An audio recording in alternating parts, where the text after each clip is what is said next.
Vinod Verma, respected elders and my dear students. Hearty welcome to Real Analysis class.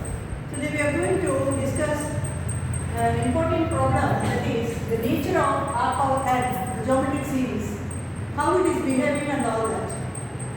So, in a nutshell, we can show that if the value of R lies between -1 and 1, even it will be greater than -1, lying between -1 and 1, and further if R equal to 1. In all these cases, we can show that it is going to be convergent to 0. Whereas if you take a number greater than 1, definitely it is going to diverge to infinity. At the point R equal to -1, easily we can see -1 whole power n. It takes -1 plus 1 minus 1 plus 1. So it oscillates, it swings between -1 and 1. If it is still smaller than -1, in which case it oscillates infinitely. That is what we are going to do. So we are going to discuss the nature of the sequence in 7 different conditions. How many conditions? 7 cases we are going to discuss. In the first case, let us say R is positive. Where we have taken R value greater than 1, this side we have taken. Then what is going to happen? R minus 1 is going to be a positive number. That number I am going to call it as some h. Okay. Now from this, what is R? R equal to 1 plus h. What is going to be the expansion of R power n? Now we have treated R equal to, because it is a number greater than 1. We have taken somewhere here. So if the value equal to some h, then what is going to be the R? R value equal to 1 plus h. That's all. I have taken somewhere in the first case. In the first case, what I have taken? Here I have taken 1. Here I have taken a point R. In between, let us say this is h. Then what is going to be the R value of R? It is nothing but 1 plus some h value. It is, okay, it is greater than 1. So what is R power n? 1 plus h whole power n. So automatically by binomial expansion, we can write this as 1 plus nh plus n into n minus 1 second factor into x square plus what is going to be the next third term? N into n minus 1 into n minus 1 divided by 3 factor into h0 plus 1. It is going to have an infinite number of terms. Definitely that huge amount is definitely going to be greater than or equal to 1 plus nh. We agree with that? With me? Okay, so I am picking now this number is still some greater than some k, let us say. Okay, then what is going to happen? nh is going to be greater than k minus 1. Automatically n is going to be what? K minus 1 by m. So if I fix this particular number as some finite number m, what is m? M is nothing but k minus 1 by h. Definitely we see that for all any number n, if you take the greater than or equal to m, definitely that number n is also going to be greater than k minus 1 by h. So what is happening here? We have observed R power n is greater than or equal to 1 plus nh. And what is 1 plus nh? 1 plus nh is greater than k. A greater than b, b greater than c means automatically a is also greater than c. So what is going to happen? R power n is greater than 1 plus nh, that is going to be greater than k. So whatever the number that we are going to choose, automatically this number, this quantity is going to be bigger than that k. That means what? It is a divergent series. Because whatever the number is given, still after a certain stage, m equal to k minus 1 by h, then we can see that all the numbers are greater than this particular k. That means what? It is a divergent and diverges to infinity. It is a divergent series. So we have finished the first case. I hope that is clear. Now come to the second case. I am going to take when r equal to, this is the first case I have discussed. Now r is equal to 1. When r equal to 1, what is going to r power n? 1 power n. 1 power n equal to what? Always 1. 1, 1, 1. It is a constant sequence. So automatically the constant sequence converges to 1. Okay, it is convergent. Next, in the third case, I am going to consider in between -1 and 0. That is the third case I am going to consider. Lying between, it is greater than it is greater than 0. It is greater than this side. It is greater than 0 and less than 1. So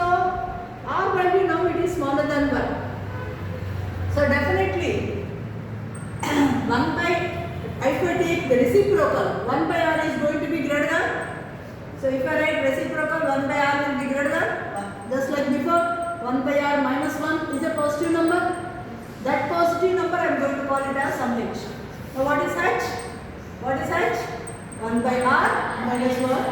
Definitely that is going to be greater than 0. Now, therefore, what is 1 by r? 1 by r equal to h plus 1. Once again take the reciprocal. What is r? 1 by 1 plus h. Now what is r power n in this particular case? It is nothing but 1 by 1 plus h whole power. Once again apply the binomial expansion. 1 by 1 plus nh plus n into n minus 1 by 2 by 2 into h square plus so on. You can easily see that this is smaller than 1 by 1 plus nh. Just like before, previously we have mentioned that this quantity is going to be greater than 1 plus nh. But we have taken the reciprocal, so that is why it is less than 1 by 1 plus nh.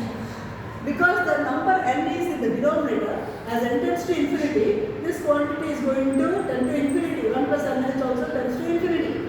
1 by infinity approaches 0 as n tends to infinity. That means the bigger sequence, that is 1 by 1 plus nh, is converging to 0. If the bigger sequence is going to converge to 0, automatically smaller one is also going to converge to 0. That's all by Sandwich theorem. Okay, because these numbers are lying between 0 and positive numbers, and the left hand side is 0, the right hand side is also converging to 0. Therefore, the middle part is also going to converge to 0. So we see that by Sandwich theorem, in this particular case, r power n equal to. So till now we have learned 3 cases. In the first case, when r is greater than 1, it diverges. When r equal to 1, it is a constant sequence, converges to 1. In the third case, when it lies between 0 and 1, it converges to, very simple, we can easily remember, it converges to 0. If you take r equal to 0.2, as usual every time we are discussing, r power n becomes 0.2 whole square, 0.04, 0.2 whole cube, 0.008, 0.2 whole to the power of 4, 0.0016, 0.2 whole to the power of 5, 0.0003 zeros, 32, and so on. Automatically it is going to converge to 0. Now we are going to consider the fourth case. Fourth case means when r equal to 0. So when r equal to 0, what is going to happen? When r equal to 0, r power n also becomes 0. That means it is a constant sequence, again it is converging to 0, 0, 0, 0, whatever the value, it is 0 only, it is constant here. So it is converging to 0. Now in the fifth case, that means the negative side of this. Okay, here we are going to consider fifth one. We are going to consider if r lies between minus 1 and 0. R lies between minus 1 and 0. It is greater than minus 1 and smaller than 0. Negative side. So, simple technique, always we consider with positive numbers. So, r equal to be defined minus s. Whenever you define r equal to minus s, then automatically what is going to happen now? Where is r? Minus 1 less than r less than 0. That implies take the multiply with minus, then 1 will be greater than minus r, that will be greater than 0. In other words, 1 is greater than what is minus r? Equal to s. So now where is your s? It is lying between 0 and 1. 0 and 1, which case? Case number 0 and 1. Case number 3. So it lies between 0 and 1. That means 0.2 whole square, 0.2 whole cube, like that our s is. So automatically that converges to 0. That means automatically what is r power n? R power n also converges to 0. Minus into 0 means 0. So it converges to 0. So till now we have finished 5 cases. Once again, when r is greater than 1, divergent. When r equal to 1, it converges to 0. When r lies between 0 and 1, it approaches 0. In the fourth case, r equal to 0, it is again converging to 0. In the fifth case, when it lies between minus 1 and 0, in that case also it converges to 0. Now, sixth case, when r equal to 1, minus 1, okay? When r equal to this side, we are going to consider. So, this is the sixth case. When you consider the sixth case here, when r equal to minus 1, what is going to be r power n? As usual, we define in the same way. Okay, minus 1 whole power. So what is going to happen? R equal to r power n becomes either it takes the 1 value if n is even, and otherwise it takes the value minus 1 if n is odd. Okay, that means it is oscillating between minus 1 and plus 1. It swings between minus 1 and 1. So when r equal to minus 1, it oscillates finitely linearly. What about the last case? When r is extremely left side, that is smaller than minus 1. Here also we are going to define r equal to, let us say, equal to minus s. Because r is smaller than 1, minus r will be greater than 1. That means s will be greater than 1. If s is greater than 1, which case? Case number 1, if r is greater than 1. So also r power n. So s is greater than 1 means what? It is a divergent series. So here also we say that it diverges to, because minus 1 whole power n we write. So minus 1 whole power n means sometimes we get minus 1, other sometimes we get plus 1. So minus 1 into plus infinity means you get negative number. So when n is odd, we get minus infinity. When n is even, we get plus infinity.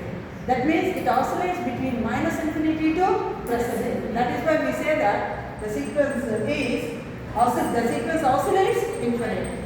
So finally we conclude there are only now 4 different cases. What is that? Between when r equal to 1 converges, when r equal to lies between minus 1 and 1 also it converges, when r equal to 0 it converges. So in the entire case, minus 1 less than r less than or equal to 1 means it is convergent. If when r is greater than 1, it diverges. When r equal to minus 1, it oscillates finitely. When r is smaller than minus 1, it oscillates infinitely. So everything, the entire thing, I have pictorially I have represented on this real life. Okay, I hope that is clear. Thank you for watching.